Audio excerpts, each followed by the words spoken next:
উচ্চশিক্ষার সুযোগ নেই বৃত্তিমূলকে, রাজ্যে বাড়ছে ড্রপ আউট। তো এইরকম একটা প্রতিবেদন বর্তমান পত্রিকায় প্রকাশিত হয়েছে। আমরা ডিটেলসটা একটু দেখে নিই। বৃত্তিমূলক বিষয় নিয়ে উচ্চ মাধ্যমিক পাশ করার পর এ রাজ্যে উচ্চশিক্ষার সুযোগ খুবই কম।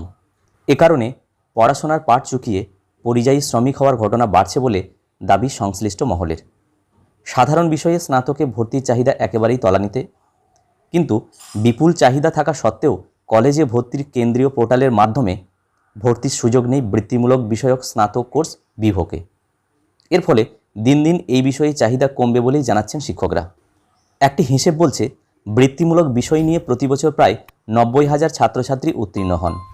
মোট বিষয়ের সংখ্যা রয়েছে 16টি, অথচ গৌড়বঙ্গ বিশ্ববিদ্যালয় ছাড়া মাত্র 12টি কলেজে বিভোগ কোর্স পড়ানো হয়।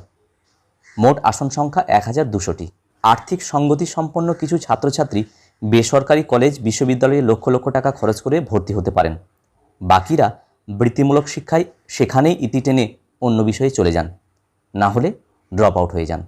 জাঙ্গিপাড়া বালিকা বিদ্যালয়ের এক ছাত্রী বলছেন, 4 বছর ধরে বৃত্তিমূলক বিষয় পড়ছি, কাছাকাছি কোনো কলেজে বিভোগ কোর্স নেই। রোজ দূরের কলেজে যাতায়াত করে বা হোস্টেলে থেকে পড়াও সম্ভব নয়। অ্যাপারেল টেকনোলজির ওই ছাত্রী প্রায় হাল ছেড়ে দিয়েছেন। একই অবস্থা পশ্চিম মেদিনীপুরের সিকিউরিটি বিষয়ের এক ছাত্রেরও। তিনিও তার বিষয় নিয়ে আর উচ্চশিক্ষায় যেতে পারছেন না। কোন্নগর কলেজের এক শিক্ষক বলেন, এই কোর্সে ভর্তি পোর্টালের মাধ্যমে হয় না। কলকাতা বিশ্ববিদ্যালয়েও এই কোর্সের সিএসআর তৈরি করেনি, কলেজই সিলেবাস তৈরি করে পড়ায়। ভর্তিও হয় কলেজের পোর্টাল থেকে, শুধু পরীক্ষা গ্রহণ, মার্কশিট এবং সার্টিফিকেট দেয় বিশ্ববিদ্যালয়। হুগলির এই কলেজ ছাড়াও শ্রীরামপুর কলেজে রয়েছে বিভোগ কোর্সটি। Tourism and hospitality and retail management পড়ানো হয় কলেজগুলিতে। বঙ্গবাসী কলেজেও সান্ধ্য বিভাগে রয়েছে কোর্সটি।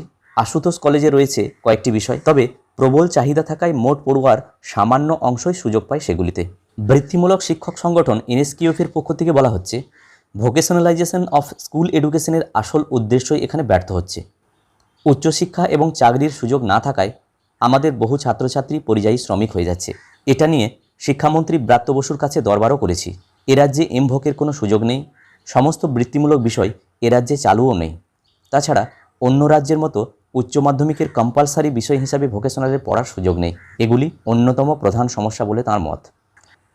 তো বর্তমান পত্রিকায় প্রকাশিত এই প্রতিবেদনটি আমি ভিডিওর মাধ্যমে শেয়ার করার চেষ্টা করলাম।